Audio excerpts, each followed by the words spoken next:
पूर्णांग पूर्णतार मूर्त रूप कृपामयी दिव्य जननी दिव्य प्रेमर अधिपति परम प्रभु श्री अरविंदों पदारविंदरे हृदय शतकोटी प्रणाम जनाई आरंभ करने आज संध्यार ऑनलाइन श्री अरविंद आस्पिरेशन पाठचक्र कार्यक्रम को आज पवित्र श्री पंचमी संध्यार एकत्रित होई उपस्थित थिबा समस्त मातृ अभिक्षु मानक आंतरिक प्रणाम और वंदे मातरम।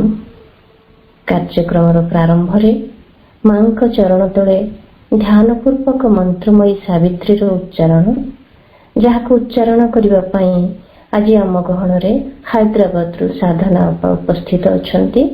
आज पृष्ठ संख्या रही 83। एवं साधना आपा को अनुरोध से मंत्रमयी सावित्री उच्चारण करंतु। Silence. Savitri, Ma.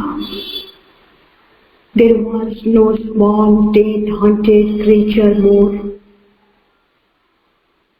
no fragile form of being to preserve from an all-swallowing immensity the great hammer beats of a pent-up wild heart, burst open the narrow dams that keep us safe against the forces of the universe. The soul and cosmos spaced is equal power, a boundless being in a measureless time, invaded nature with the infinite. He saw unpacked, unwalled, his titan spoke. All was uncovered to his seerless eye, a secret nature stripped of her defense. Once in a dreaded half-flight, formidable, overtaken in her mighty privacy, lay bare to the burning splendor of his will, in shadowy chambers, lit by a strange sun, and opening hardly to heed mystic keys.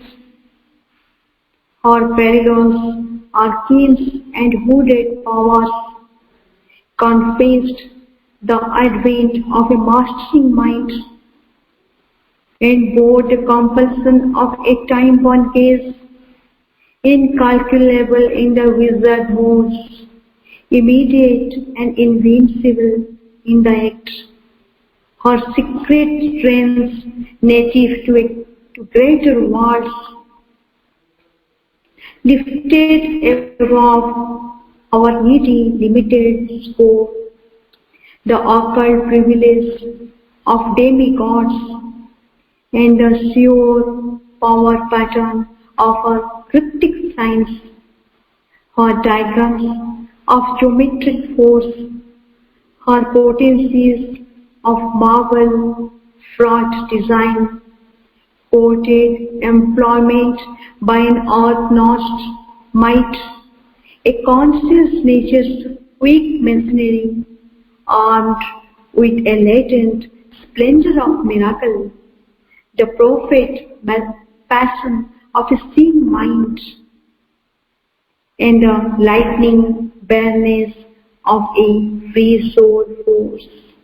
बहुत बहुत धन्यवाद अपा। एत बड़ जाए आम मंत्रमयी सावित्री उच्चारण रे ध्यानस्थ थिले।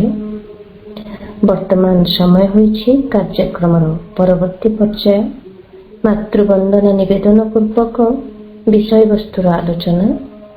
आज आलोच्य विषय प्रभु श्री अरविंदों रचित महान पुस्तक द ह्यूमन साइकिल, जहां धारावाहिक भावे आलोचना करी आसुछंती पंडिचेरी आश्रम आमर अति परिचित प्रकाश भाई। आज आलोच्य विषय 22 number chapter the necessity of spiritual transformation, आध्यात्मिक रूपांतर प्रयोजन। वर्तमान प्रकाश भाई को अनुरोध से मातृवंदना निवेदन पूर्वक आलोचनाटी को उपस्थापन करंतु। भाई। परम प्रभु श्री अरविंद दिव्यजन्य माँ उपस्थित समस्त भाई भौणी माननकु नमस्कार, वंदे मातरम एवं शुभेच्छा। आजर विषय वस्तु मध्य को प्रवेश करिया पूर्वर माँ को पद कमल रे एक भक्तिपूत नैवेद्य अर्पण करिबा। माँ तुम हसरे कि मधुरता अछि, छुछि मो हृद तंत्री। माँ तुम हसरे कि मधुरता अछि, छुछि मो हृद तंत्री। मोर कोसरे कोसरे पुलक भरुछि, कोसरे कोसरे पुलक भरुछि, घुंची जाउछि से रात्रि, घुंची जाउछि से रात्रि। माँ तुम हसरे कि मधुरता अछि, छुछि मो हृद तंत्री। तुम हसरे माँ भूलिछि अतीत, जहा थिला परिचित। अजଣା नईर सुअरे भासुछि, बढ़ाई दिय माहात। तुम हसरे माँ भूलिछि अतीत, जहा थिला परिचित। अजଣା नईर सुअरे भासुछि, बढ़ाई दिय माहात। तुम हसरे हसरे पाखुड़ा खोलिब, हसरे हसरे पाखुड़ा खोलिब, अभिषिक्त हेब प्रीति, अभिषिक्त हेब प्रीति। माँ तुम हसरे कि मधुरता अछि, छुछि मो हृद तंत्री। तुम हसरे माँ असीम शक्ति, भांगी दिए मो जड़ता। जेबे देखे तुम असम भीतरे, भरी जाए नीरवता। तुम हसरे माँ असीम शक्ति, भांगी दिए मो जड़ता। जेबे देखे तुम असम भीतरे, भरी जाए नीरवता। तुम हसरे हसरे आलोकित हेबे, हसरे हसरे आलोकित हेबे, तुमे थिले मोर साथी, तुमे थिले मोर साथी। माँ तुम हसरे कि मधुरता अछि, छुछि मो हृद तंत्री। मोर कोसरे कोसरे पुलक भरुछि, कोसरे कोसरे पुलक भरुछि, घुंची जाउछि से रात्रि, घुंची जाउछि से रात्रि।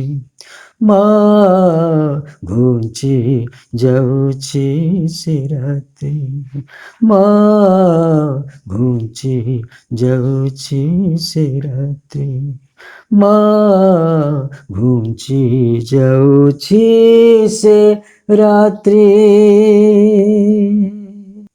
ଆମେ ଦିବ୍ୟଜନନୀ ମାଙ୍କ ଜନ୍ମଦିନ ଯେଉଁ ମାସଟି ଏବେ ଚାଲିଛି ତାହା ହେଉଛି ମାଙ୍କର ଜନ୍ମଦିନର ମାସ।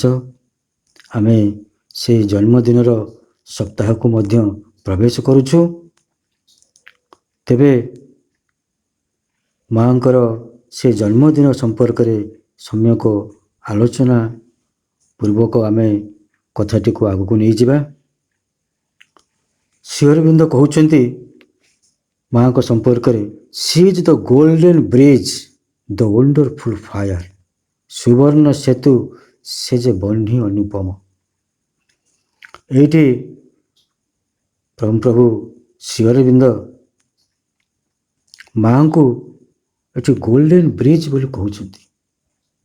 ଗୋଲ୍ଡେନ ବ୍ରିଜ କହିବାର ତାତ୍ପର୍ଯ୍ୟ ହେଉଛି ଜଳରୁ ଅତିମାନବ ପର୍ଯ୍ୟନ୍ତ ଯେଉଁ ରୂପାନ୍ତର ସଂଘଟିତ ହେବ, ସେଇ ରୂପାନ୍ତରର ଯେ ଅଧିଷ୍ଠାତ୍ରୀ ଦେବୀ ସେ ଏହି କାର୍ଯ୍ୟଟିକୁ ସମ୍ପାଦିତ କରିବେ। ଜଳ ଏବଂ ଅତିମାନବ ଏହା ମଧ୍ୟରେ ଯିଏ ସେତୁ ଅର୍ଥାତ୍ ଯିଏ ବ୍ରିଜ ଭଳି କାମ କରୁଛନ୍ତି ସେ ହେଉଛନ୍ତି ମା। ସେଇଥିପାଇଁ ପରମ ପ୍ରଭୁ ଶ୍ରୀ ଅରବିନ୍ଦ ଦିବ୍ୟଜନନୀ ମାଙ୍କୁ ଗୋଲ୍ଡେନ ବ୍ରିଜ ଭାବରେ ବର୍ଣ୍ଣନା କରିଛନ୍ତି। ଏଠି ଗୋଲ୍ଡେନ କହିବାର କାରଣ ହେଉଛି ଅଧିମାନ ଶକ୍ତିର ଯେଉଁ ଆଲୋକ ରହିଛି ତାର ରଙ୍ଗ ହେଉଛି ଗୋଲ୍ଡେନ। ସେଇଥିପାଇଁ ସେ ଯେଉଁ ସେତୁଟି, ଯେଉଁ ଅଧିମାନସର ଯେଉଁ ସେତୁଟି, ଯେଉଁ ଅଧିମାନ ଶକ୍ତିର ଯେଉଁ ସେତୁଟି, ଯେଉଁ ଅଧିମାନସ ଆଲୋକର ଯେଉଁ ସେତୁଟି, ସେ ହେଉଛନ୍ତି ନିଜେ ସ୍ୱୟଂ ଦିବ୍ୟଜନନୀ ମା। ତେଣୁ ଶ୍ରୀ ଅରବିନ୍ଦ ତାଙ୍କୁ ଗୋଲ୍ଡେନ ବ୍ରିଜ ବୋଲି କହୁଛନ୍ତି। ତାପରେ ସେ କହୁଛନ୍ତି ଦ ୱଣ୍ଡରଫୁଲ ଫାୟାର, ବହ୍ନି ଅନୁପମ। ସେଇ ଅନୁପମ ବହ୍ନିଟି ହେଉଛନ୍ତି ମା। ଶ୍ରୀ ଅରବିନ୍ଦ କହୁଛନ୍ତି ଯେ ପ୍ରତ୍ୟେକ ମଣିଷ ମଧ୍ୟରେ ଉପସ୍ଥିତ ଥିବା ସେଇ ଚୈତ୍ୟସତ୍ତା ଯିଏ ସଦା ସର୍ବଦା ପ୍ରଜ୍ୱଳିତ ହୋଇକି ରହିଛି, ସେଇ ବହ୍ନି ଯେଉଁ ଅନୁପମ ବହ୍ନି ସେ ହେଉଛନ୍ତି ମା। ମା ମଧ୍ୟ କହିଛନ୍ତି ଯେ ଜଣେ ସାଧକଙ୍କୁ ଯେତେବେଳେ ସେ ପଚାରିଲେ, ମା ମୁଁ କିଭଳି ଭାବରେ ତୁମକୁ ପ୍ରାପ୍ତ ହେବି? ମା କହିଲେ ଯେ ମୁଁ ତୋର ଆତ୍ମାରେ, ମୁଁ ତୋ ଭିତରେ, ତୋର ଚୈତ୍ୟସତ୍ତାରେ ଉପସ୍ଥିତ ରହିଛି। ତୁ ସେଇଠାରେ ହିଁ ମୋତେ ପ୍ରାପ୍ତ ହେଇପାରିବୁ। ତେବେ ଏ କଥା ମଧ୍ୟ କହିଛନ୍ତି ମା ଯେ ମାଇ ବାର୍ଥଡେ ଇଜ୍ ଏଭ୍ରିୱାନ୍ସ ବାର୍ଥଡେ। ତେଣୁ ମୋର ଜନ୍ମ ସମସ୍ତଙ୍କର ଜନ୍ମଦିନ। ଏ କଥା ଯେତେବେଳେ ମା କହିଛନ୍ତି ସେତେବେଳେ ଅନେକ ସମୟରେ ଦେଖାଯାଏ ଯେ ଆଶ୍ରମରେ ମାଙ୍କ ଜନ୍ମଦିନରେ ସାଧକ ସାଧିକାମାନେ ପରସ୍ପରକୁ ବନଫେତ କହି ପରସ୍ପରକୁ ଅଭିବାଦନ ଜଣାନ୍ତି।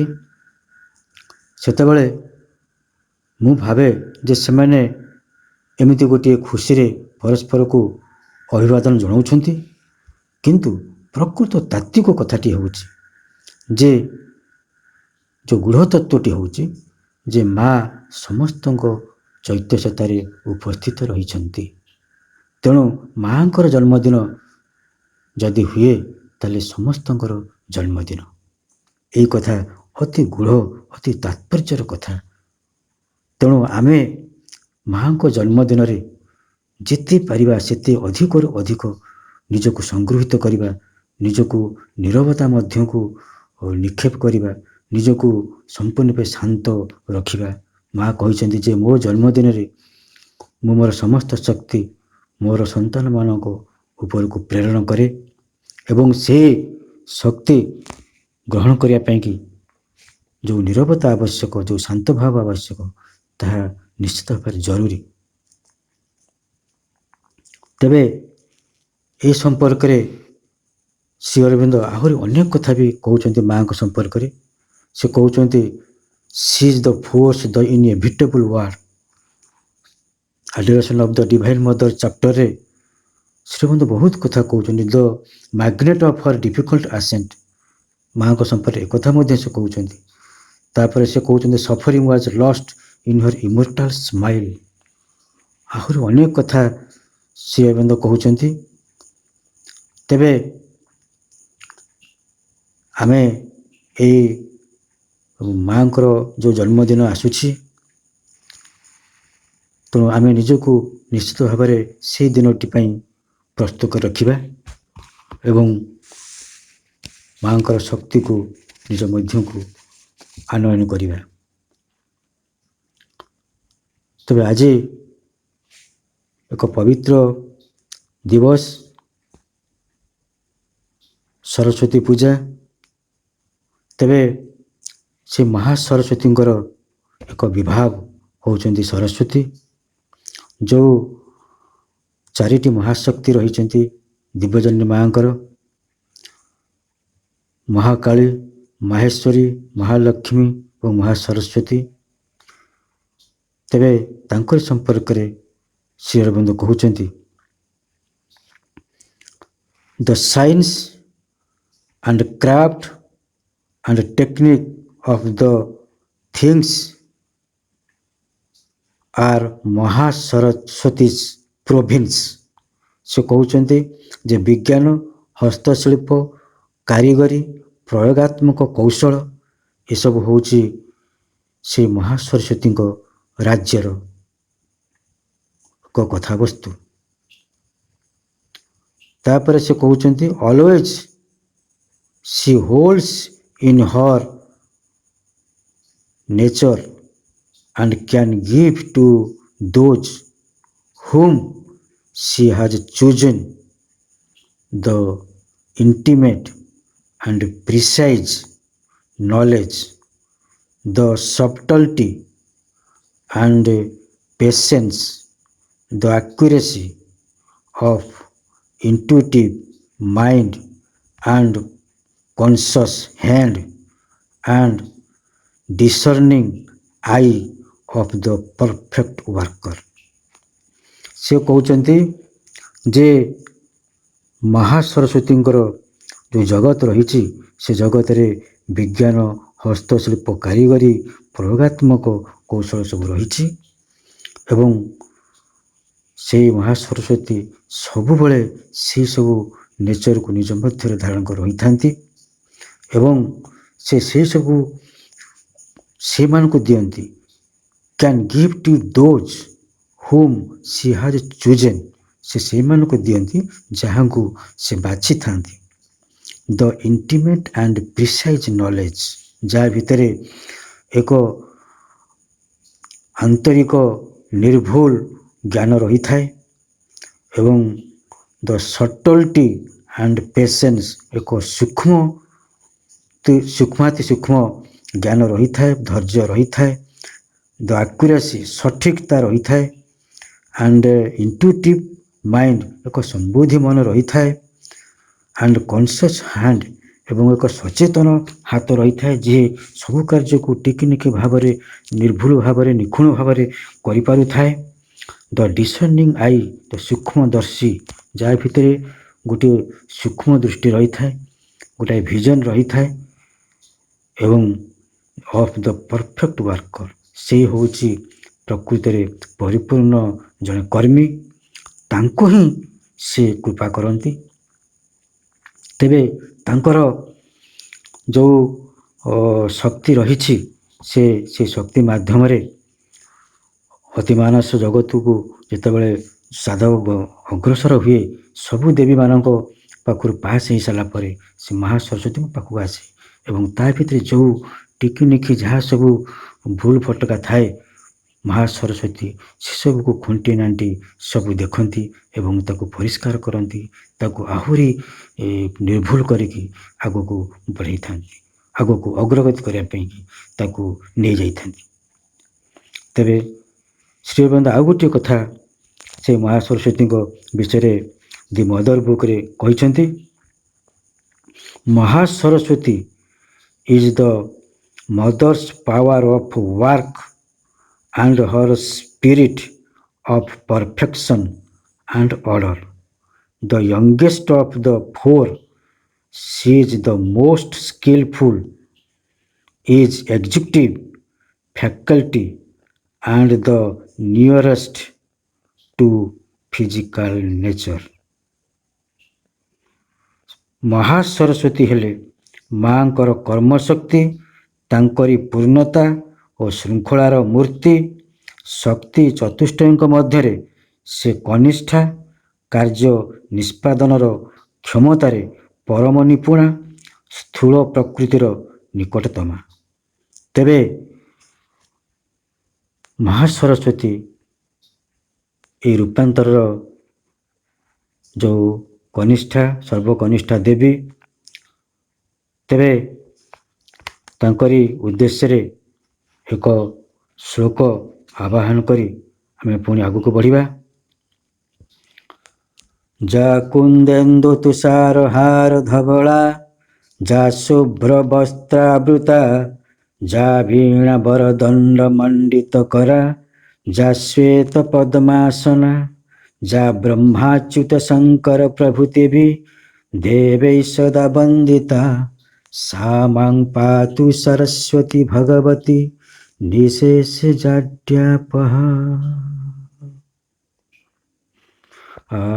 आनन्दमयी चैतन्यमयी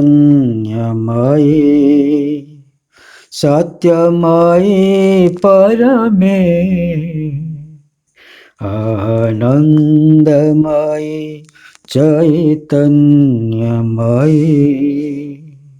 सत्यमयी परमे,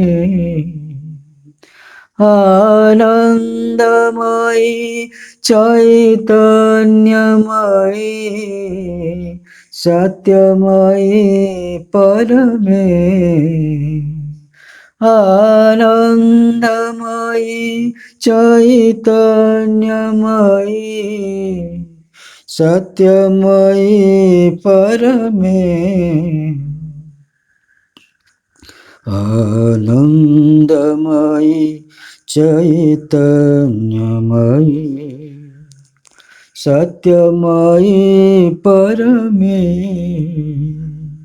आनन्दमयी चैतन्यमयी सत्यमयी परमे। ତେବେ ଗତ ସପ୍ତାହରେ ଆମେ ଆଲୋଚନା କରିଥିଲେ ଦୁଇ ଜଣ ପୁରାତନ ସାଧୁ ଯେଉଁମାନେ କି ନିଜ ଶରୀରକୁ ରୂପାନ୍ତର କରିଥିଲେ, ବାବାଜୀ ନାଗରାଜ ଏବଂ ସ୍ୱାମୀ ରାମଲିଙ୍ଗମ। ଯଦିଓ ସେମାନେ ନିଜ ଶରୀରକୁ ରୂପାନ୍ତର କରିପାରିଥିଲେ, କିନ୍ତୁ ତାହା ଥିଲା ଓଭର ମାଇଣ୍ଡ ସ୍ତରର, ଅଧିମାନସ ସ୍ତରର। ଶ୍ରୀ ଅରବିନ୍ଦ କହୁଛନ୍ତି ଯେ ଏଇ ଯେଉଁ ରୂପାନ୍ତର ସଂଗଠିତ ସେମାନେ କରିଥିଲେ, ସେମାନେ ଏକ ସାଧନାର ଏକ ମଧ୍ୟମ ସ୍ଥଳରେ ଯାଇ ପହଞ୍ଚିଥିଲେ। ତେଣୁ ଏହା ନିଶ୍ଚିତ ଭାବରେ ପ୍ରଶଂସନୀୟ, କିନ୍ତୁ ପୂର୍ଣ୍ଣ ରୂପାନ୍ତର ସମ୍ଭବ ହୋଇପାରିନାହିଁ। ଜଡ଼ର ଯେଉଁ ରୂପାନ୍ତର ହେବା କଥା, ସେ ଜଡ଼ ରୂପାନ୍ତର ହୋଇପାରିନାହିଁ। ସେମାନେ ସେମାନଙ୍କ ସୂକ୍ଷ୍ମ ଶରୀରକୁ ରୂପାନ୍ତର କରିଦେଇଥିଲେ, କିନ୍ତୁ ସ୍ଥୂଳ ଶରୀରକୁ ସେମାନେ ପୂର୍ଣ୍ଣ ରୂପେ ରୂପାନ୍ତର କରିପାରିନଥିଲେ। ସ୍ୱାମୀ ରାମଲିଙ୍ଗମ ଯିଏ ନିଜ ଶରୀରକୁ ରୂପାନ୍ତର କରିଥିଲେ ମଧ୍ୟ ସେ ପୁଣି ସ୍ଥୂଳ ଶରୀର ମଧ୍ୟକୁ ଫେରି ଆସିପାରିନଥିଲେ, ଏବଂ ବାବାଜୀ ନାଗରାଜ ନିଜ ସୂକ୍ଷ୍ମ ଶରୀରକୁ ରୂପାନ୍ତର କରିଥିଲେ ମଧ୍ୟ ସେ ସ୍ଥୂଳ ଶରୀର ଗ୍ରହଣ କରିକି ମଧ୍ୟ ଅଧିକ ସମୟ ତିଷ୍ଠି ରହିପାରୁନଥିଲେ।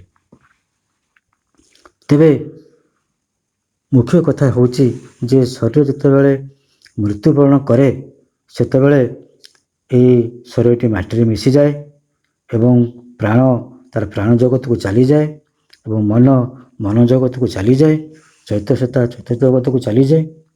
ତେଣୁ ସେଠି ଯେଉଁ ସୂକ୍ଷ୍ମ ଶରୀରଟି ଥାଏ ତାହା ନଷ୍ଟ ହୋଇଯାଇଥାଏ। କିନ୍ତୁ ଯେଉଁ ସାଧୁ ବା ସନ୍ନ୍ୟାସୀମାନେ ସେ ଅଧିମାନ ଶକ୍ତି ମାଧ୍ୟମରେ ଯେଉଁ ଶିବଙ୍କର ଶକ୍ତି ମାଧ୍ୟମରେ ଯେ ଶରୀରକୁ ରୂପାନ୍ତର କରିଥାନ୍ତି, ସେମାନେ ସେହି ସୂକ୍ଷ୍ମ ଶରୀରଟିକୁ ନଷ୍ଟ କରିନଥାନ୍ତି, ସେମାନେ ସେଇଟିକୁ ଧାରଣ କରି ରହିଥାନ୍ତି। ତେବେ ଆମେ ଏଠି ଦେଖିବା ଯେ ପରମହଂସ ଯୋଗାନନ୍ଦ ଯେତେବେଳେ ଜାଣିଲେ ଯେ ତାଙ୍କ ଗୁରୁ ଗୁପ୍ତେଶ୍ୱର ଗିରି ପୁରୀରେ ଦେହତ୍ୟାଗ କରିଛନ୍ତି, ତାଙ୍କୁ ଯେତେବେଳେ ଟେଲିଫୋନ କରାଗଲା, ସେଥିପାଇଁ କଲିକତାରୁ ପୁରୀ ଆସିବା ପାଇଁ ତାଙ୍କୁ ପ୍ରାୟ 2 ଦିନ ସମୟ ଲାଗିଥିଲା। ତେବେ ସେ ଯେତେବେଳେ ଆସି ପୁରୀରେ ପହଞ୍ଚିଲେ ଏବଂ ତାଙ୍କ ରୁମ୍ରେ ଅବସ୍ଥାନ କରୁଥିଲେ, ସେ ଭୀଷଣ ଭାବରେ କାନ୍ଦିଥିଲେ ଯେ ତାଙ୍କ ଗୁରୁଙ୍କୁ ସେ ଦେଖିପାରିଲେ ନାହିଁ। ଶେଷ ସମୟରେ ଏମିତି କାନ୍ଦିଥିଲେ ଯେ ଶେଷରେ ତାଙ୍କ ଗୁରୁ ତାଙ୍କ ଆଗରେ ଆବିର୍ଭୂତ ହୋଇଗଲେ। ଖାଲି ଆବିର୍ଭୂତ ହେଲେନି, ତାଙ୍କୁ କୋଳାଗ୍ରତ କଲେ, ତାଙ୍କ ସହିତ କଥା ହେଲେ। ସେ ଆଶ୍ଚର୍ଯ୍ୟ ହେଲେ ଯେ ଗୁରୁଦେବ ଏହା କିପରି ସମ୍ଭବ? ଗୁପ୍ତେଶ୍ୱର ଗିରି କହିଲେ, ହଁ ଏହା ସମ୍ଭବ। ଦେଖ କିଭଳି ଭାବରେ ମୁଁ ପୁଣି ଭ୍ୟାନିସ୍ ହେଇଯାଉଛି, କିଭଳି ଉଭାନ ହେଇଯାଉଛି। ତାପରେ ସେ ଶରୀରଟି ଧୀରେ ଧୀରେ ଭାଙ୍ଗିବାକୁ ଲାଗିଲା, ଯେମିତି ଅଣୁ ପରମାଣୁ ଗୁଡ଼ିକ ଯେମିତି ଭାଙ୍ଗନ୍ତି ସେଇଭଳି ସେ ଭାଙ୍ଗି ଭାଙ୍ଗି ଲାଷ୍ଟକୁ ସେ ଉଭାନ ହେଇଗଲେ।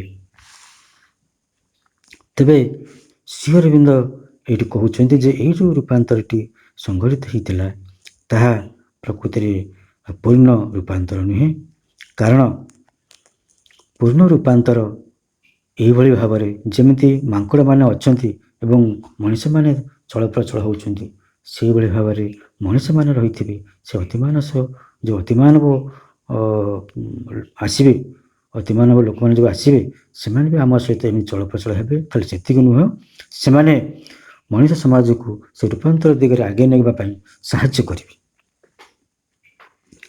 ତେବେ ଆମେ ପରବର୍ତ୍ତୀ ପାରାଗ୍ରାଫକୁ ଯିବା।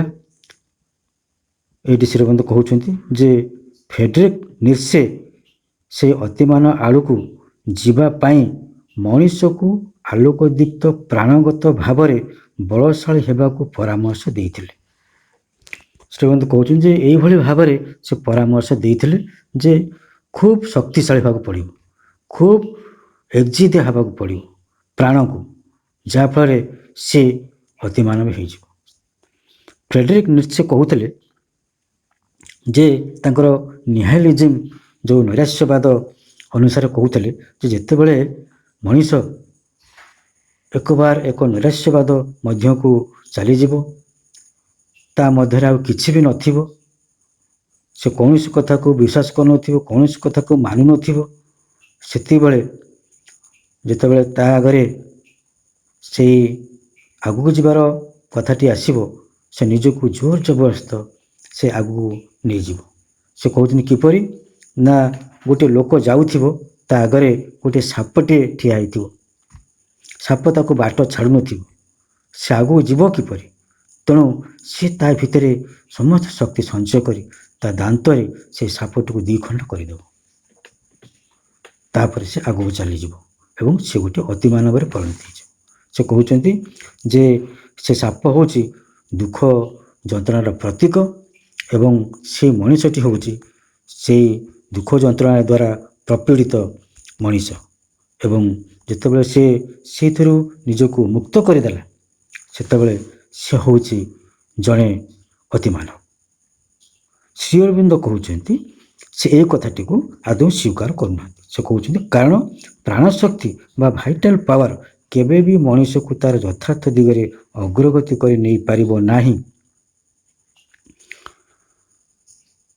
ପ୍ରାଣର ସେହି ଶକ୍ତି ନାହିଁ ବା ପ୍ରାଣର ସେହି ସାମର୍ଥ୍ୟ ନାହିଁ ଯେ ମଣିଷକୁ ସେ ରୂପାନ୍ତର କରିଦେଇପାରିବ। କେବଳ ଆଧ୍ୟାତ୍ମିକ ଇଚ୍ଛା ଶକ୍ତି ଓ ଆଧ୍ୟାତ୍ମିକ ସ୍ୱଭାବ ମନୋମୟ ସତ୍ତାଟିକୁ ନିଜର ଯନ୍ତ୍ର ଭାବରେ ବ୍ୟବହାର କରିବ। କିନ୍ତୁ ସେହି ମନୋମୟ ସତ୍ତା ଆଧ୍ୟାତ୍ମିକ ଭାବ ଦ୍ୱାରା ନିଜକୁ ଅନୁସିକ୍ତ କରିଥିବା ଦରକାର। ପୁରା ଆଧ୍ୟାତ୍ମିକତାର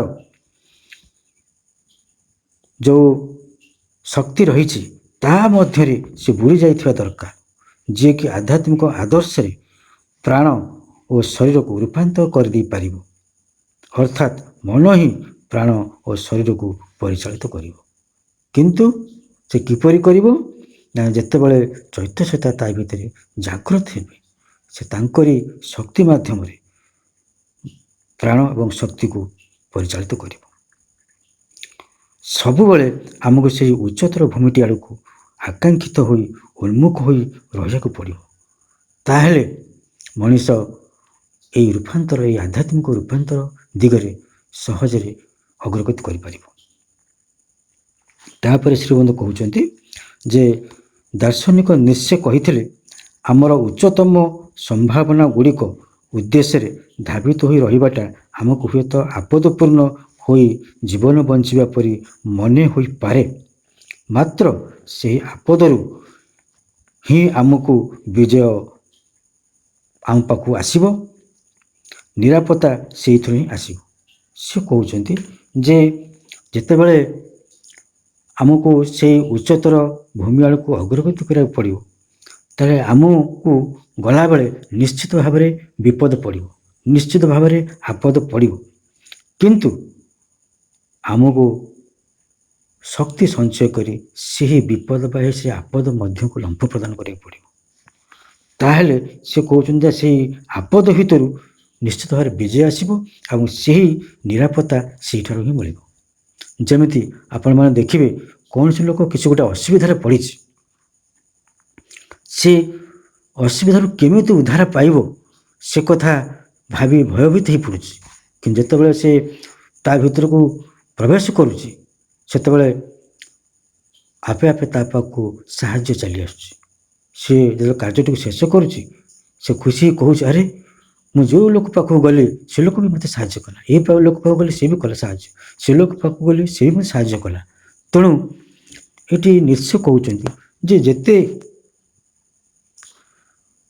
ଆମକୁ ଆଗକୁ ଯିବାକୁ ପଡ଼ିବ ସେତେ ବିପଦ ଆସିବ, କିନ୍ତୁ ଆମେ ବିପଦଟିକୁ ଖାତିର ନକରି ତାହା ମଧ୍ୟକୁ ଲମ୍ଫ ପ୍ରଦାନ କରିବାକୁ ପଡ଼ିବ।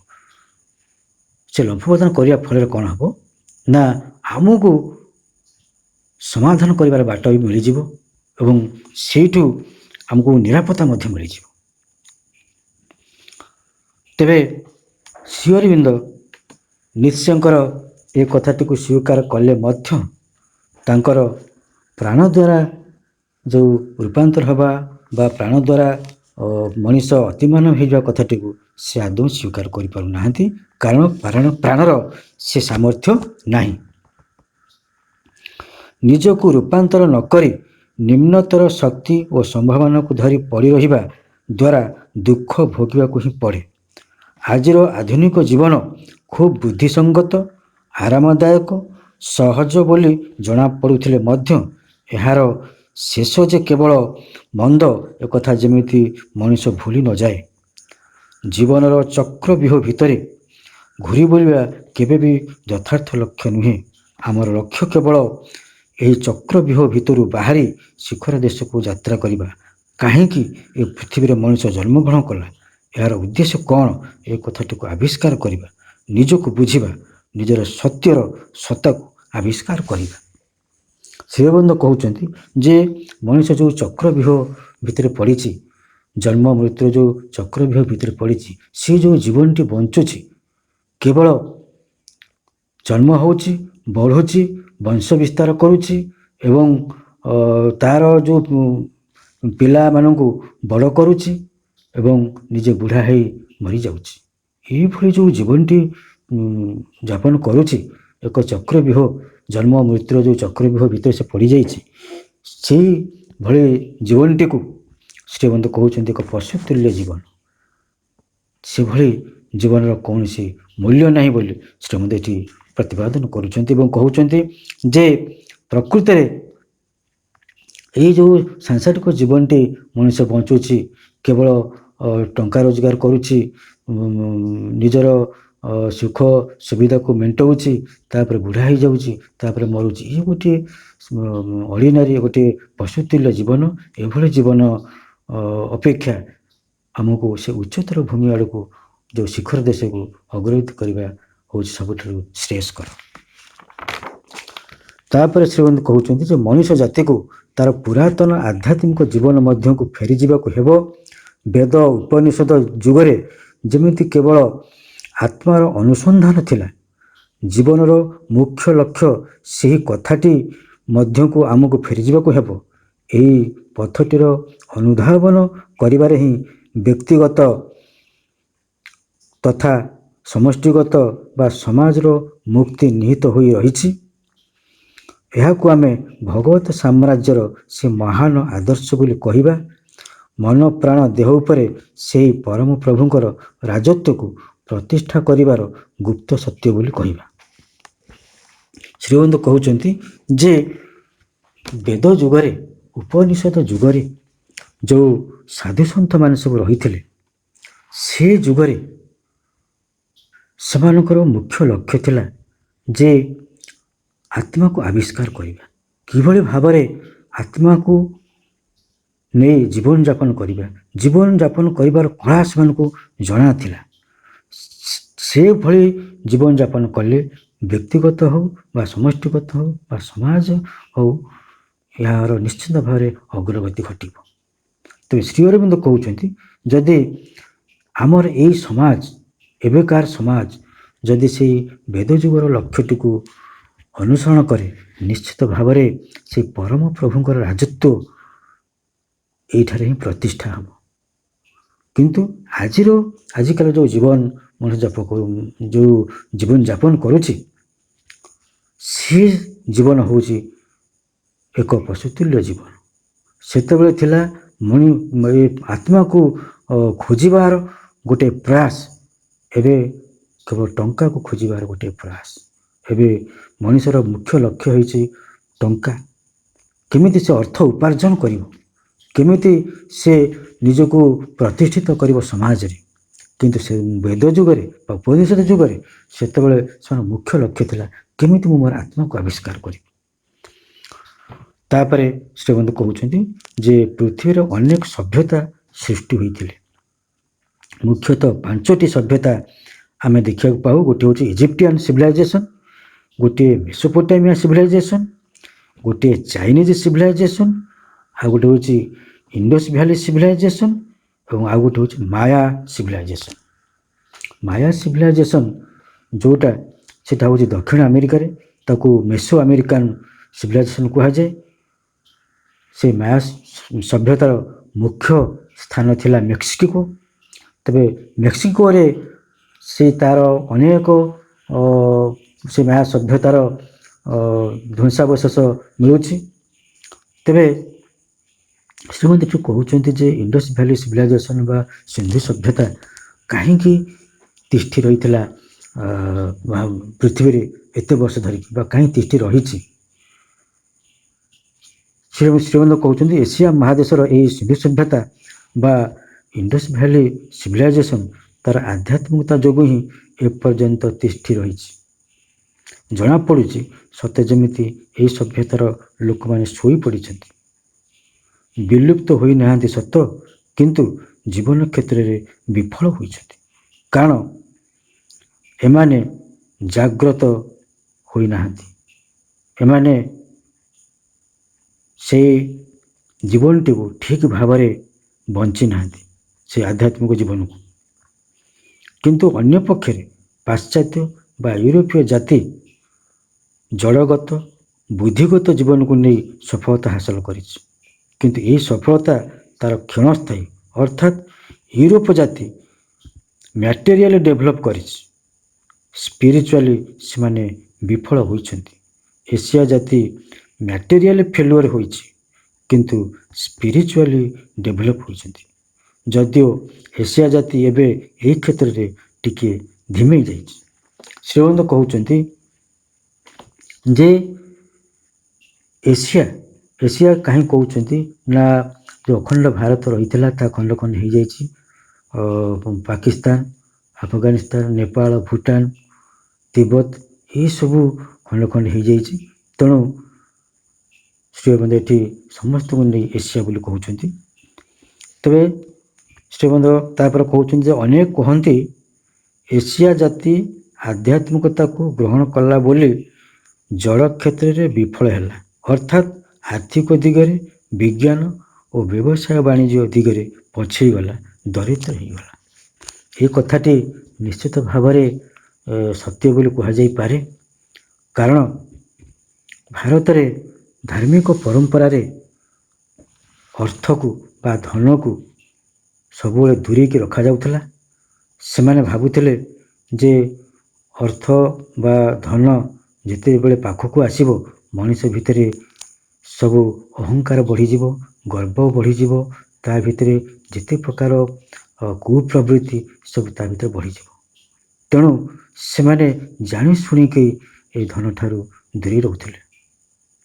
ମାଙ୍କର ଗୋଟିଏ ମେସେଜ ଅଛି, if you want to know a person give him plenty of money and plenty of power, then within a few days you will know how type of man he is। ତେବେ ସେ କିଭଳିଆ ମଣିଷ ତାକୁ ଜାଣିଯିବ।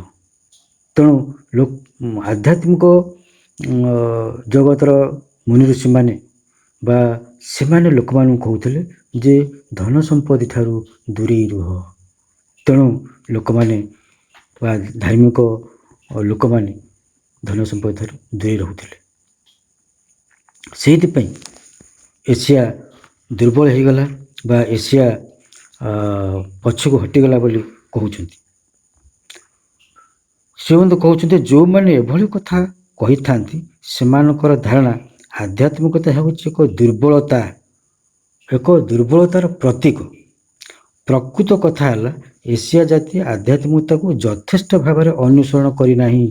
ଆଧ୍ୟାତ୍ମିକତାକୁ କିପରି ଜୀବନର ସର୍ବୋଚ୍ଚ ମୀମାଂସକ ଓ ନିୟାମକ ରୂପେ ପ୍ରତିଷ୍ଠା କରାଯାଇପାରେ ସେ କଥାଟିକୁ ସମ୍ପୂର୍ଣ୍ଣ ଭାବରେ ଶିକ୍ଷା କରିପାରି ନଥିବାରୁ ଏସିଆ ବିଫଳ ହୋଇଛି। ଶ୍ରୀଅରବିନ୍ଦ କହୁଛନ୍ତି ଯେ ଆଧ୍ୟାତ୍ମିକତା ତା ଜୀବନର ନିୟାମକ କେମିତି ହେବ, ତା ଜୀବନର ଗୋଟେ ନିୟମ ବା ଲ କେମିତି ହେବ ଏବଂ ତାହାର ସର୍ବୋଚ୍ଚ ମୀମାଂସକ ଅର୍ଥାତ୍ ସେ ପ୍ରକୃତିରେ କ'ଣ କରିପାରିବ ସେଇ କଥାଟି କିଭଳି ଭାବରେ ସେ ନିଜ ଭିତରେ ବଢ଼େଇ ପାରିବ ସେଇ କଥାଟିକୁ ସେ ଏପର୍ଯ୍ୟନ୍ତ ଜାଣିପାରି ନାହିଁ। ତାର ମୀମାଂସା କ'ଣ, ତାର ସମାଧାନ କ'ଣ ସେ ଜାଣିପାରି ନାହିଁ ବା ତାକୁ ଯିଏ ମୀମାଂସା ଦେବ ତା ଭିତରେ ସେଇ ଚୈତନ୍ୟସତ୍ତା ତାକୁ ସେ ଆବିଷ୍କାର କରିପାରି ନାହିଁ। ଏଠି ମୁଖ୍ୟ କଥାଟି ରହିଛି। ଯେହେତୁ ସେ କେବଳ ପ୍ରାଣରେ ଆଉ ମନରେ ହିଁ ସେ ଆଧ୍ୟାତ୍ମିକତାକୁ ଧରିଛି କିନ୍ତୁ ଚୈତନ୍ୟସତ୍ତାକୁ ସମ୍ମୁଖକୁ ଆଣିପାରି ନାହିଁ। ସେଥିପାଇଁ ଶ୍ରୀଅରବିନ୍ଦ କହୁଛନ୍ତି ଯେ ସେ ଯଥେଷ୍ଟ ଭାବରେ ଅଗ୍ରଗତି କରିପାରି ନାହିଁ। ସେହି ସକାଶେ ସେ ବିଫଳ ହେଇଛି। ତାପରେ କହୁଛନ୍ତି but because she did not follow after the spirit sufficiently, did not learn how entirely to make it the master of life। ସେ ତା ଜୀବନର ମାଲିକ, ସେ ତାର ଜୀବନର ଦିଶାରୀ କେମିତି ହେବ ସେ ଜାଣିପାରି ନାହିଁ। ଯେହେତୁ ସେ ଯଥେଷ୍ଟ ଭାବରେ ଅଗ୍ରଗତି କରିପାରିନି। ଯଥେଷ୍ଟ ଏଠି କାହିଁକି କହୁଛନ୍ତି ଯେ ସେ ତାର ଚୈତନ୍ୟସତ୍ତାକୁ ଆବିଷ୍କାର କରିନାହିଁ। କେବଳ ବାହ୍ୟ ଭାବରେ ଏକ ଧାର୍ମିକ ପନ୍ଥାକୁ ଧାର୍ମିକ ନୀତି ନିୟମକୁ ଅନୁସରଣ କରି ଚାଲିଛି କିନ୍ତୁ ତାର ଚୈତନ୍ୟସତ୍ତାକୁ ସେ ଆବିଷ୍କାର କରିପାରି ନାହିଁ। ସେହି ସକାଶେ ଶ୍ରୀଅରବିନ୍ଦ କହୁଛନ୍ତି ଯେ ଯଥେଷ୍ଟ ଭାବରେ ସେ ଅନୁସରଣ କରିନାହିଁ।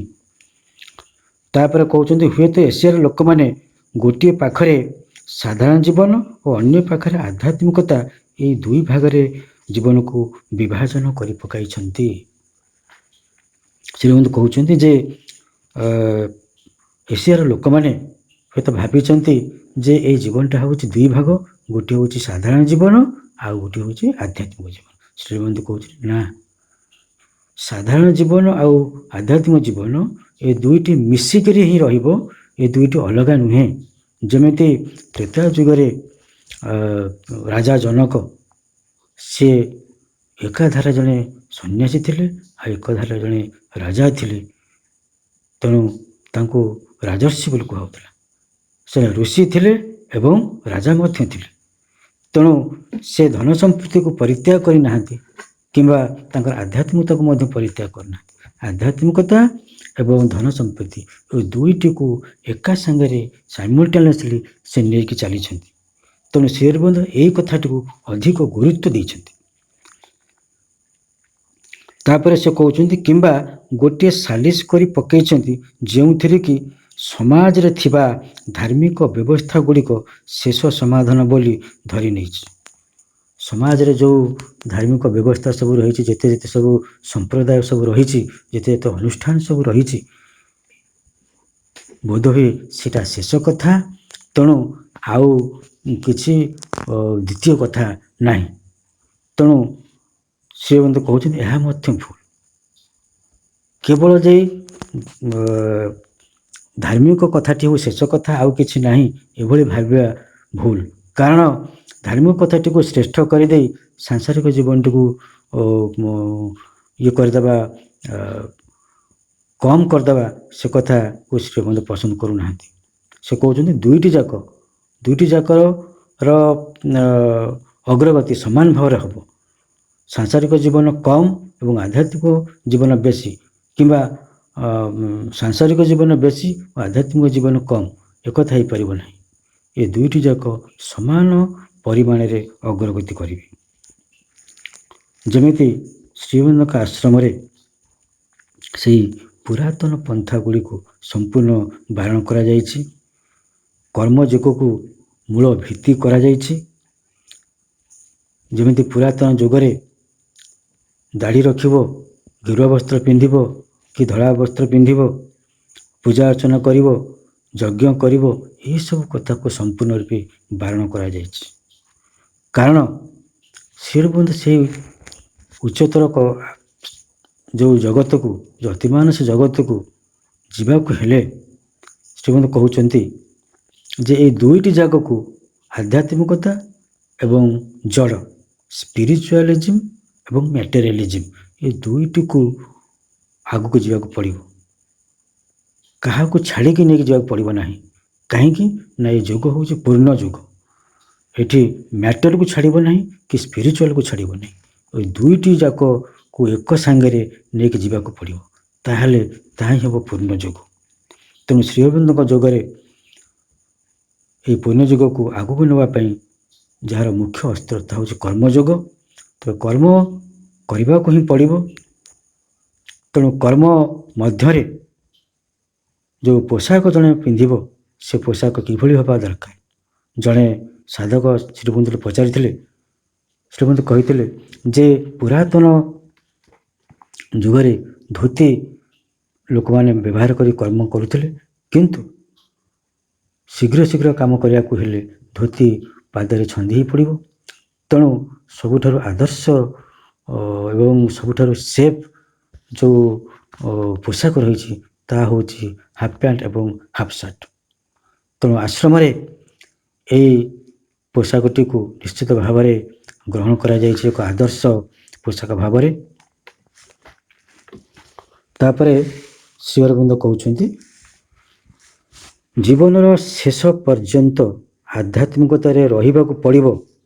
ସଂସାର ପରିତ୍ୟାଗ କରି ଜଙ୍ଗଲକୁ କିମ୍ବା ଅନ୍ୟ କୌଣସି ସ୍ଥାନକୁ ଚାଲିଯାଇ ନୁହେଁ କି ସଂସାରରେ ରହି ସାଲିସ କରିବାକୁ ଶ୍ରୀଅରବିନ୍ଦ ସମ୍ପୂର୍ଣ୍ଣ ବିରୋଧ କରିଛନ୍ତି।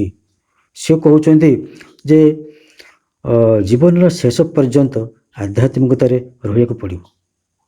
ସଂସାର ପରିତ୍ୟାଗ କରି ଜଙ୍ଗଲକୁ ଚାଲିଯିବାକୁ ପଡ଼ିବ ନାହିଁ କିମ୍ବା ସାଲିସ କରିବାକୁ ପଡ଼ିବ ନାହିଁ। ସେ କହୁଛନ୍ତି ଯେ ପୁରାତନ ଯୁଗରେ କ'ଣ କରାହେଉଥିଲା ନା, ଯେତେବେଳେ ଜଣେ ବୁଢ଼ା ହେଇଯାଉଥିଲା ସେତେବେଳେ ତା ଜୀବନର ଶେଷ ମୁହୂର୍ତ୍ତରେ ସେ କହୁଥିଲା ସେ ଧର୍ମ କାର୍ଯ୍ୟ କରିବ।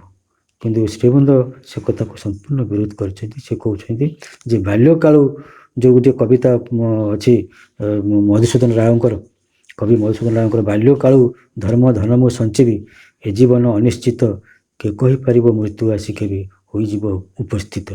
ତେଣୁ ଧର୍ମ ବା ଆଧ୍ୟାତ୍ମିକତାକୁ ସଞ୍ଚୟ କରିବାକୁ ହେଲେ ସେ ବାଲ୍ୟକାଳରୁ ହିଁ ଜଣକୁ ଶିକ୍ଷା ଦିଆଯିବ, ଯେଉଁ ଶିକ୍ଷା ଦିଆଯିବା ଉଚିତ। ସେ କିପରି ଭାବରେ ତାର ଜୀବନଟିକୁ ବଞ୍ଚିବ, ତାକୁ ବଞ୍ଚିବାର ଯେଉଁ କଳାଟି ତାକୁ ଶିକ୍ଷା ଦିଆଯିବ। କିଭଳି ଭାବରେ ସେ ଦୁଃଖ ଯନ୍ତ୍ରଣା ଗୁଡ଼ିକୁ ସମ୍ମୁଖୀନ ହେବ ତାକୁ ମଧ୍ୟ ତାକୁ ଶିକ୍ଷା ଦିଆଯିବ, ଯାହାଫଳରେ ତମାମ ଜୀବନରେ ସେ ଆଧ୍ୟାତ୍ମିକତାକୁ ପ୍ରତିଫଳିତ କରିବାକୁ ସେ ସମର୍ଥ ହେବ। ତାପରେ ଶ୍ରୀଅରବିନ୍ଦ କହୁଛନ୍ତି, but a conquest of all by the spirit, and that reign of the seekers after the perfection which in the Hindu religious symbol the last avatar comes to accomplish। ସେ କହୁଛନ୍ତି ଯାହାଫଳରେ ଯେଉଁ ଆଧ୍ୟାତ୍ମିକତାର ବିଜୟ ଘଟିବ ତାହାକୁ ଆଧ୍ୟାତ୍ମିକ ରାଜତ୍ୱ ବୋଲି କୁହାଯିବ, ଯାହାକୁ ପରିପୂର୍ଣ୍ଣତାର ଅନ୍ୱେଷଣ କରୁଥିବା ସାଧକମାନଙ୍କର ହିଁ ରାଜତ୍ୱ ବୋଲି କୁହାଯିବ। ହିନ୍ଦୁ ଧର୍ମ ପ୍ରତୀକ ଅନୁସାରେ ସେହି ପରିପୂର୍ଣ୍ଣତାଟିକୁ ସମ୍ପାଦନ କରିବା ଲାଗି ହିଁ ଶେଷ ଅବତାରଙ୍କର ଆବିର୍ଭାବ ହେବ। ଏଠି ସେ କହୁଛନ୍ତି ଯେ ଶେଷ ଅବତାର ଆମର ପୁରାଣ ଯେଉଁ କଥା କହେ ଯେ 10 ଅବତାର ପରେ ନବମ ଅବତାର ପରେ ଯେଉଁ ଶେଷ ଅବତାରଟି ଆସିବେ ସେ ହେଉଛନ୍ତି କଳ୍କି ଅବତାର। ତେବେ ଶ୍ରୀଅରବିନ୍ଦ ହିଁ ହେଉଛନ୍ତି ସେଇ କଳ୍କି ଅବତାର, ଏକଥା ମା କହିଛନ୍ତି। ତେଣୁ ଏଠି ଯେଉଁ କୁହାଯାଉଛି ଯେ ହିନ୍ଦୁ ଧର୍ମ ପ୍ରତୀକ ଅନୁସାରେ ସେଇ ପରିପୂର୍ଣ୍ଣତାଟିକୁ ସମ୍ପାଦନ କରାଯାଉଛି। କେଉଁ ପରିପୂର୍ଣ୍ଣତା? ଏଠି এই ପରିପୂର୍ଣ୍ଣତା ଯେଉଁ ଶବ୍ଦଟି ବ୍ୟବହାର କରାଯାଇଛି ନିଶ୍ଚିତ ଭାବରେ ଶ୍ରୀଅରବିନ୍ଦଙ୍କୁ ହିଁ ସୂଚାଉଛି, କାରଣ ବିବର୍ତ୍ତନର ଶେଷ ପର୍ଯ୍ୟାୟରେ ଯେଉଁ କଥାଟି ସଂଗଠିତ ହେବ ତାହା ହେଉଛି ମଣିଷ ଆଉ ଏକ ମାନବ ଜାତି ମଧ୍ୟକୁ ଲମ୍ଫ ପ୍ରଦାନ କରିବ, ଏକ ନୂତନ ମାନବ ଜାତି ଏ ପୃଥିବୀକୁ ଅବତରଣ କରିବ, ତାହା ହେଉଛି ଅତିମାନବ ସୁପରମ୍ୟାନ୍। ତେଣୁ ସେହି ପରିପୂର୍ଣ୍ଣତାଟିକୁ ଯିଏ ସମ୍ପାଦନ କରିପାରିବ ସିଏ ହେଉଛି କଳ୍କି ଅବତାର। ତେଣୁ ଶ୍ରୀଅରବିନ୍ଦ ହେଉଛନ୍ତି ସେଇ କଳ୍କି ଅବତାର। କିନ୍ତୁ ପୁରାଣ ମାନଙ୍କରେ ଯେଉଁଭଳି କଥା ବର୍ଣ୍ଣନା କରାଯାଇଛି ତାହାକୁ ସେମାନେ ଯେଉଁ ଭିଜନ ଦେଖିଛନ୍ତି ବା ଯେଉଁ ସୂକ୍ଷ୍ମ ଦର୍ଶନ ସେମାନେ ଦେଖିଛନ୍ତି ତାକୁ ସଠିକ୍ ଭାବରେ ବର୍ଣ୍ଣନା କରିପାରି ନାହାନ୍ତି। ତେବେ ମା ସେ ବିଷୟରେ କିଭଳି ଭାବରେ ବର୍ଣ୍ଣନା କରିଛନ୍ତି ଏବେ ଆମେ ପ୍ରଣବଦାଙ୍କ ଲେଖାରୁ ସଂଗ୍ରହ କରିକି ଆଲୋଚନା କରିବା। ପ୍ରଣବଦା କହୁଛନ୍ତି, in the course of conversation I spoke to Mother. ସେ କହୁଛନ୍ତି ଯେ ମାଆଙ୍କ ସହିତ ଯେତେବେଳେ ମୁଁ କଥାବାର୍ତ୍ତା ହେଉଥିଲି ମୁଁ ମାଆଙ୍କୁ କହିଲି ଏବାଉଟ୍ ଦ କଳ୍କି ଅବତାର, କଳ୍କି ଅବତାରଙ୍କ ବିଷୟରେ ମୁଁ କହିଲି। କଳ୍କି was lame and he was supposed to come on a white horse holding an unsheathed sword. After ending the Kali Yuga, he would pave the way for the advent of Satya Yuga. What was the meaning of a white horse, the sword and his slight lamp? Slightly से limp को जो छोटे छोटे की ଚାଲୁଥିବେ। ସେ କହୁଛନ୍ତି ଯେ ଯେଉଁ କଳ୍କି ଏଇ ଯେଉଁ କଳି ଯୁଗର ଶେଷରେ କଳ୍କି ଅବତାର ଆସିବେ ସେ ଛୋଟା ହେଇଥିବେ। କଳ୍କି was lame and he was suppose to come on a white horse. ସେ ଗୋଟିଏ ଧଳା ଘୋଡ଼ାରେ ଆସିବେ, ତାଙ୍କ ହାତରେ ହୋଲ୍ଡିଂ ଆନ୍ ଅନସିଥ୍ଡ ସୋର୍ଡ, ଗୋଟିଏ ତରବାରୀ ରହିଥିବ, ମୁକ୍ତ ତରବାରୀ। After ending the Kali Yuga he would pave the way for the advent of Satya. ସେ ସତ୍ୟ ଯୁଗ ପାଇଁ ରାସ୍ତା ପରିଷ୍କାର କରିଦେବେ ଏବଂ ଧଳା ଘୋଡ଼ାରେ ବସିକି ସେ ଆସିବେ, ତାଙ୍କ ହାତରେ ଗୋଟେ ଖଣ୍ଡା ଥିବ ଏବଂ ସ୍ଲାଇଟଲି ସେ ଟିକେ ଛୋଟେ ଛୋଟେ ଚାଲୁଥିବେ। ତାପରେ ସେ କହୁଛନ୍ତି ମାଆଙ୍କୁ ସେ ପଚାରୁଛନ୍ତି ମା ଏହାର ଅର୍ଥ କ'ଣ? ମା କହୁଛନ୍ତି Mother replied that the horse was the symbol of force. ସାଧାରଣତଃ ଅଶ୍ୱ ବା ଘୋଡ଼ା ସେ ହେଉଛି ଶକ୍ତିର ପ୍ରତୀକ। And white horse represented divine force. ସେ କହୁଛନ୍ତି ଧଳା ଘୋଡ଼ା ହେଉଛି ଦିବ୍ୟ ଶକ୍ତିର ପ୍ରତୀକ, ଭଗବାନଙ୍କର ଶକ୍ତିର ପ୍ରତୀକ। ଦ ଅନସିଥ୍ଡ sword symbolized ଅନହିଣ୍ଡର୍ଡ ଡିଭାଇନ୍ ନଲେଜ। ସେ କହୁଛନ୍ତି ଯେ ଅବିରତ ପ୍ରବାହିତ ହେଉଥିବା ଦିବ୍ୟ ଜ୍ଞାନ ହେଉଛି ସେଇ ଖଣ୍ଡା, ଯେଉଁ ତରବାରୀ। But she could not tell me why he was lame. Pranabda କହୁଛନ୍ତି ଯେ ମା ମୋତେ କହିଲେନି ଯେ ସେ କାହିଁକି ଛୋଟେଇ ଛୋଟେଇ ଚାଲୁଥିଲେ। ତାପରେ ମା କହୁଛନ୍ତି ସେ said it was probably due to this collective suggestion from older times that Shri Aurobindo too broke his leg. ସେଇ ପୁରାତନ କାଳରୁ ଯେତେବେଳେ ଲୋକମାନେ କହୁଥିଲେ ଯେ କଳ୍କି ଅବତାର ଯେ ଛୋଟେଇ ଛୋଟେଇ ଆସିବେ, ସେଇଥିପାଇଁ ସେକେଣ୍ଡ ୱାର୍ଲଡ ୱାର୍ରେ ଶ୍ରୀ ଅରବିନ୍ଦଙ୍କର ଗୋଡ଼ ଭାଙ୍ଗିଗଲା।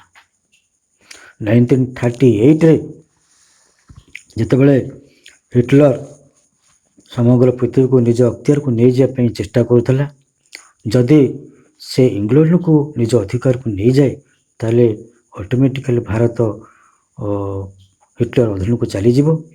ତେଣୁ ହିଟଲର ଏକ ଆସୁରିକ ଶକ୍ତି ଦ୍ୱାରା ପରିଚାଳିତ ହେଉଥିଲା, ଯାହାଫଳରେ ଭାରତର ଆଧ୍ୟାତ୍ମିକତା, ଭାରତର ସ୍ୱାଧୀନତା ସବୁକିଛି ସେ ନଷ୍ଟଭ୍ରଷ୍ଟ କରିଦେବ। ତେଣୁ ଶ୍ରୀ ଅରବିନ୍ଦ ହିଟଲରଙ୍କୁ ପରାସ୍ତ କରିବା ପାଇଁ ମାଆଙ୍କୁ ପ୍ରେରଣ କରିଥିଲେ।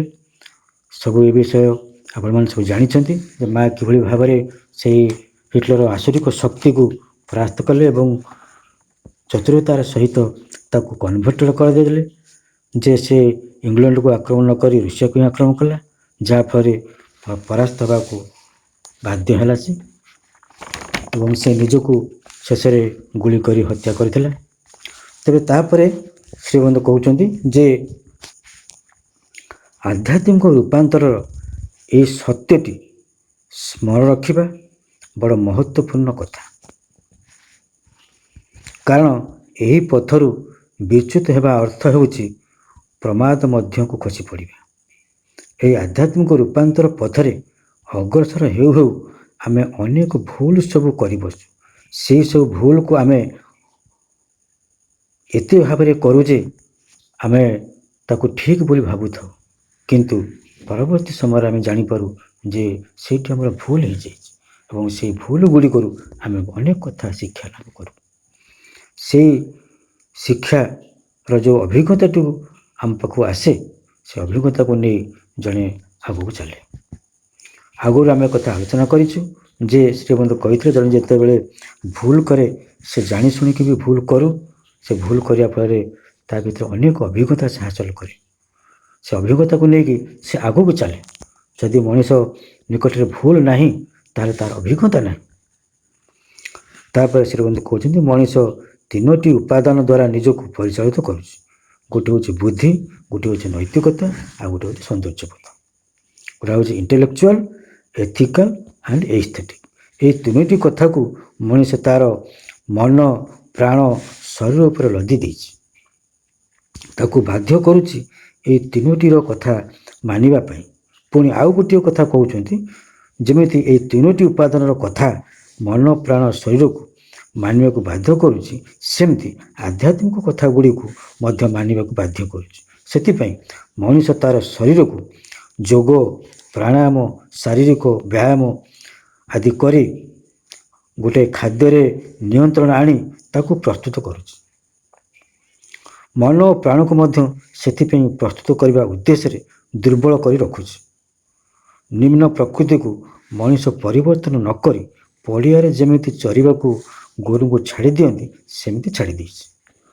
ଶ୍ରୀ ଅରବିନ୍ଦ କହୁଛନ୍ତି ଆଜିକାଲିର ଯେଉଁ ଲୋକମାନେ ଯେମିତି ନିଜକୁ ନିଜ ଭାବୁଛନ୍ତି ଯେ ଆମେ ଗୋଟେ ଆଧ୍ୟାତ୍ମିକ କାର୍ଯ୍ୟ କରୁଛୁ, ଯୋଗ କରୁଛୁ, ପ୍ରାଣାୟାମ କରୁଛୁ, କିନ୍ତୁ ସେମାନେ ସେମାନଙ୍କର ପ୍ରକୃତିଟାକୁ ପଡ଼ିଆରେ ଯେମିତି ଗୋରୁକୁ ଛାଡ଼ି ଦିଆଯାଏ ସେମିତି ଛାଡ଼ି ଦେଇଛନ୍ତି। ଏସବୁ କାମ କରୁଛନ୍ତି, ଯୋଗ କରୁଛନ୍ତି, ପ୍ରାଣାୟାମ କରୁଛନ୍ତି, ସବୁଦିନ ୱାକିଂ କରୁଛନ୍ତି, ମନ୍ଦିର ଯାଉଛନ୍ତି, ପୂଜା ଅର୍ଚ୍ଚନା କରୁଛନ୍ତି, ମୁଣ୍ଡରେ ଚନ୍ଦନ ଲଗାଉଛନ୍ତି, ଧଳା ବସ୍ତ୍ର ପିନ୍ଧୁଛନ୍ତି, ଆଉ ବିଭିନ୍ନ ଆଧ୍ୟାତ୍ମିକ ସଭା ସମିତିକୁ ମଧ୍ୟ ଯାଉଛନ୍ତି, କିନ୍ତୁ ନିଜ ଭିତରେ ଥିବା ସେ ଯେଉଁ ପ୍ରକୃତିଟିକୁ ଯେଉଁ କାମ କ୍ରୋଧ ଲୋଭ ମୋହ ମଦ ମାତ୍ସର୍ଯ୍ୟ ରହିଛି ସେଇଟାକୁ କ'ଣ କରିଛନ୍ତି ନା ଯେମିତି ପଡ଼ିଆରେ ଗୋରୁକୁ ଛାଡ଼ି ଦିଆଯାଏ ସେ ତାର ମନ ଇଚ୍ଛା ବୁଲୁଥାଏ ସେମିତି ତାକୁ ଛାଡ଼ି ଦିଆଯାଇଛି। ଯେମିତି ଗୋଟିଏ ଗାଁରେ ଆମେ ଦେଖିଛେ ଯେ ଲୋକଟି ସବୁ କରୁଛି କିନ୍ତୁ ସାମାନ୍ୟ ଟିକେ ଭୁଲ ହେଲେ ସେ ତା ସ୍ତ୍ରୀକୁ ପିଟି ପକାଉଛି, ତାର ପିଲାମାନଙ୍କୁ ପିଟି ପକାଉଛି। କିନ୍ତୁ ଏଇଟା କି ପ୍ରକାର ଆଧ୍ୟାତ୍ମିକତା, ଏଇଟା କି ପ୍ରକାର ଧାର୍ମିକତା? କିନ୍ତୁ ଆଧ୍ୟାତ୍ମିକ କଥାଟିକୁ ଆମେ ଯଦି ଏଇ ଦୃଷ୍ଟିରୁ ଦେଖୁ ଯେ ଆମକୁ ପରିବର୍ତ୍ତନ ହେବାକୁ ପଡ଼ିବ, ଆମକୁ ଏଇ ନିମ୍ନ କଥା ଗୁଡ଼ିକୁ ରୂପାନ୍ତରିତ କରିବାକୁ ପଡ଼ିବ, ତାହେଲେ ଆମେ ଅଗ୍ରଗତି କରିପାରିବା। ନହେଲେ ଅଗ୍ରଗତି କରିବାର କୌଣସି ସୁଯୋଗ ଆମ ପାଖରେ ଦେଖାଯାଉ ନାହିଁ। ଶ୍ରୀମନ୍ତ କହୁଛନ୍ତି ଯେ ଯଦି ମଣିଷ ଏମିତି ଅଟକି ଯାଏ ତାହେଲେ ଅସଲ ପ୍ରୟୋଜନୀୟ ବସ୍ତୁଟିକୁ ହରାଇ ବସିବ। ସେ ଯଦି ଏଇ ବାହ୍ୟ ଧାର୍ମିକ କଥା ଗୁଡ଼ିକୁ ପାଳନ କରୁଥାଏ କିନ୍ତୁ ଭିତରେ କିଛି ପରିବର୍ତ୍ତନ କରୁନଥାଏ କିମ୍ବା ଆଗକୁ ଯିବା ପାଇଁକି ସେ ଚୈତ୍ୟ ସତାଙ୍କର କଥାଟିକୁ ମାନୁନଥାଏ, ତାହେଲେ କ'ଣ ହେବ ନା ତାର ସେ ପ୍ରକୃତ କଥାଟିକୁ ସେ ହରାଇ ବସିବ। କିଛି କିଛି ଆଧ୍ୟାତ୍ମିକ ସ୍ପର୍ଶ ଲାଭ କରୁଥିଲେ ମଧ୍ୟ ସେ ନିତ୍ୟ ନୈମିତ୍ତିକ ଜୀବନର ଭଉଁରୀ ଭିତରେ ପଡ଼ି ଘୁରୁଥିବ, ମାତ୍ର ନିଜର ସମୁଦାୟ ଜୀବନକୁ ଆଧ୍ୟାତ୍ମିକ ରୂପାନ୍ତର ମଧ୍ୟକୁ ଉତ୍ତୋଳିତ କରି ନ ନେଇଯିବା ପର୍ଯ୍ୟନ୍ତ ବ୍ୟକ୍ତି କିମ୍ବା ସମାଜ ତାର ପରିପୂର୍ଣ୍ଣତାରେ ପହଞ୍ଚି ପାରିବ ନାହିଁ। ଶ୍ରୀ ଅରବିନ୍ଦ କହୁଛନ୍ତି ଯେ ମଣିଷ ଭିତରେ ଯେଉଁ ରହିଛି ଚୈତ୍ୟ ସତ୍ତା, ସିଏ ଯଦି ତାଙ୍କ ନିକଟରେ ନିଜକୁ ସମର୍ପିତ ନ କରେ, ତାଙ୍କ ନିକଟରେ ଯଦି ନିଜକୁ ସମ୍ପୂର୍ଣ୍ଣ ରୂପେ ଅଜାଡ଼ି ନଦିଏ ତାହେଲେ ସେ ଅଗ୍ରଗତି କରିପାରିବ ନାହିଁ। ତାପରେ କହୁଛନ୍ତି the secret of the transformation lies in the transference of our center of living to a higher consciousness and in a change of our main power of living। ଆମ ଜୀବନ ବଞ୍ଚିବାର କେନ୍ଦ୍ରଟିକୁ ଏସବୁ ସୀମାର ବାହାରକୁ ଏକ ଉଚ୍ଚତର ଚେତନା ମଧ୍ୟକୁ ହସ୍ତାନ୍ତରିତ ବା ଉତ୍ତୀର୍ଣ୍ଣ କରିଦେବାରେ ଏବଂ ଆମ ଜୀବନ ପ୍ରେରଣାର ସର୍ବପ୍ରଧାନ ସାମର୍ଥ୍ୟଟିକୁ ପରିବର୍ତ୍ତିତ କରି ଦେବାରେ ହିଁ ଏହି ରୂପାନ୍ତରର ଗୋପନ ସତ୍ୟଟି ନିହିତ ହୋଇ ରହିଛି। ଶ୍ରୀବନ୍ଧୁ କହୁଛନ୍ତି ଯେ ଆମର ଯେଉଁ ଏଇ ଜୀବନଟି ରହିଛି, ଏଇ ଜୀବନଟିକୁ ସେହି ଦିଗରେ ପରିଚାଳିତ କରି ନେବାକୁ ହେଲେ ଆମ ଭିତରେ ସେହି ଯଜ୍ଞଟିକୁ କରିବାକୁ ପଡ଼ିବ। ଯେମିତି ବାହ୍ୟ ଭାବରେ ଯେମିତି 4 ଲିଟର 10 ଲିଟର ଘିଅ ଆଣି ଢାଳି ଯେଉଁ ଯଜ୍ଞ କରୁଛନ୍ତି ସେହି ଯଜ୍ଞ ନୁହେଁ। ଶ୍ରୀଅରବିନ୍ଦ କହୁଛନ୍ତି ଯେ ଆମ ଭିତରେ ଯେଉଁ ପ୍ରଜ୍ୱଳିତ ହୋଇ ରହିଛି ଯେଉଁ ଆସ୍ପୃହାର ଅଗ୍ନି, ସେ ଆସ୍ପୃହାର ଅଗ୍ନି ମଧ୍ୟରେ ଆମ ଭିତରେ ଥିବା ଯେଉଁ ପ୍ରକୃତି କାମ କ୍ରୋଧ ଲୋଭ ମୋହ ମଦ ମାତ୍ସର୍ଯ୍ୟ ରହିଛି, ସେ ପ୍ରକୃତିକୁ ତା ମଧ୍ୟକୁ ନିକ୍ଷେପ କରିବା। ଯେତେବେଳେ ଜଣଙ୍କ ଭିତରେ କ୍ରୋଧ ଆସୁଛି, ଜଣଙ୍କ ଭିତରେ ଈର୍ଷା ଆସୁଛି, ଜଣଙ୍କ ଭିତରେ ପରଶ୍ରୀକାତରତା ଆସୁଛି, ଯେତେବେଳେ ସେ ରାଗି ଯାଉଛି ସେଇ କଥାଟିକୁ ସେ ମାଆଙ୍କୁ, ମା ମୋ ଭିତରେ ଏଇସବୁ କଥା ଆସୁଛି ଏବଂ ଏଇ କଥାଟିକୁ ମୁଁ ତୁମକୁ ସମର୍ପଣ କରୁଛି। ସେ ଏଇ ଯେଉଁ ତାର ଆସ୍ପୃହାର କଥାଟିକୁ ନେଇ ତା ନିଜ ଭିତରେ ଯେତେବେଳେ ସେ ଅର୍ପଣ କରିବ ସେ ଅଗ୍ନିରେ, ସେ ଆସ୍ପୃହାର ଅଗ୍ନି ଆହୁରି ପ୍ରଜ୍ୱଳିତ ହୋଇ ଉଠିବ। ଏହା ହିଁ ହେଉଛି ପ୍ରକୃତ ଯଜ୍ଞ, ସେ ବାହ୍ୟ ଯଜ୍ଞ ନୁହେଁ। ଶ୍ରୀମନ୍ତ କହୁଛନ୍ତି ପ୍ରକୃତି ଯେତେବେଳେ ଏଇ ପଶୁଗତ ଜୀବନ ଠାରୁ ନିଜକୁ ଅଲଗା କରି ସେଇ ଆଧ୍ୟାତ୍ମିକ ଜୀବନ ଆଡ଼କୁ ଅଗ୍ରଗତି କରିବ, ସେତେବେଳେ ସେଇ ପ୍ରକୃତ ଯଜ୍ଞଟିକୁ ଆଦରି ନେବ। ତାପରେ ସେ କହୁଛନ୍ତି ଯେ ଯେମିତି ବାନରରୁ ବିବର୍ତ୍ତ ହୋଇ ମଣିଷ ସୃଷ୍ଟି ହୋଇଛି, ସେତେବେଳେ ପଶୁ ଭିତରେ ଥିବା ଭୌତିକ ମନ ଏକ ଚିନ୍ତାଶୀଳ ମନକୁ ପରିବର୍ତ୍ତିତ ହୋଇଛି, ଅର୍ଥାତ୍ vital mind of animal to the thinking mind still imperfect in your human intelligence. ଯେତେବେଳେ ମଣିଷ ସେଇ ପଶୁ ସ୍ତରରେ ଥିଲା, ତାର ଯେଉଁ ଭୌତିକ ମନଟି ଥିଲା, ଯେତେବେଳେ ସେ ମଣିଷ ଅବସ୍ଥାକୁ ଆସିଲା ସେତେବେଳେ ଏକ ଚିନ୍ତାଶୀଳ ମନରେ ପରିଣତ ହେଲା, କିନ୍ତୁ ତଥାପି ମଧ୍ୟ ସେଇ ଚିନ୍ତାଶୀଳ ମନଟି ଇମ୍ପରଫେକ୍ଟ ଅପୂର୍ଣ୍ଣ ହୋଇକି ରହିଛି ଏବଂ ସେ ନିଜକୁ ଯେତେ ବୁଦ୍ଧିମାନ ମନେ କଲେ ମଧ୍ୟ ସେ ତା ଭିତରେ ସେ ଜୀବନଟି ତାର ରହିଛି ସେମିତି ଅପୂର୍ଣ୍ଣ ହେଇକରି। ତେବେ କଥାଟିକୁ ଆମେ ଏଇଠାରେ ରଖିବା ଏବଂ ଆସନ୍ତା ଥରକୁ ପୁଣି ଆମେ ଆଗକୁ ଯିବା। ସମସ୍ତଙ୍କୁ ନମସ୍କାର, ବନ୍ଦେ ମାତରମ୍ ଏବଂ ଶୁଭେଚ୍ଛା। ମାଙ୍କ ମହାସରସ୍ୱତୀ ରୂପର ବର୍ଣ୍ଣନା ସହିତ ରୂପାନ୍ତର ଶକ୍ତିର ସମ୍ଭାବନାକୁ ନେଇ ଭାଇଙ୍କର ଆଜିର ଆଲୋଚନା ବେଶ ସ୍ୱାଗତ ଯୋଗ୍ୟ। ତେବେ ଆଜିର କାର୍ଯ୍ୟକ୍ରମକୁ ମାଙ୍କ ନିକଟରେ ସମର୍ପିତ କରାଇ କାର୍ଯ୍ୟକ୍ରମର ବିରତି ଘୋଷଣା ପୂର୍ବରୁ ମାଙ୍କର ମ୍ୟୁଜିକ୍ ସହିତ କିଛି ସମୟ ଧ୍ୟାନ।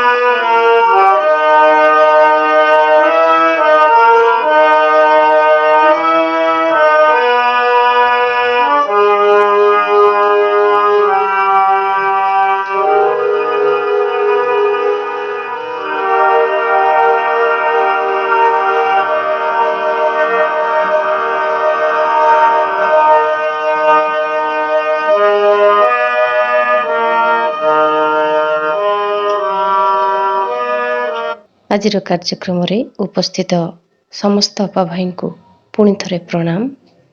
ମା ଶ୍ରୀ ଅରବିନ୍ଦଙ୍କ ନିକଟରେ ଅନେକ ଅନେକ କୃତଜ୍ଞତା ଆଉ ପ୍ରଣାମ। ଭାଇଙ୍କୁ ପ୍ରଣାମ ଜଣାଇ କାର୍ଯ୍ୟକ୍ରମର ବିରତି ଘୋଷଣା କରୁଛୁ। କାର୍ଯ୍ୟକ୍ରମ ଓଭର, ସମସ୍ତଙ୍କୁ ଅରଭର।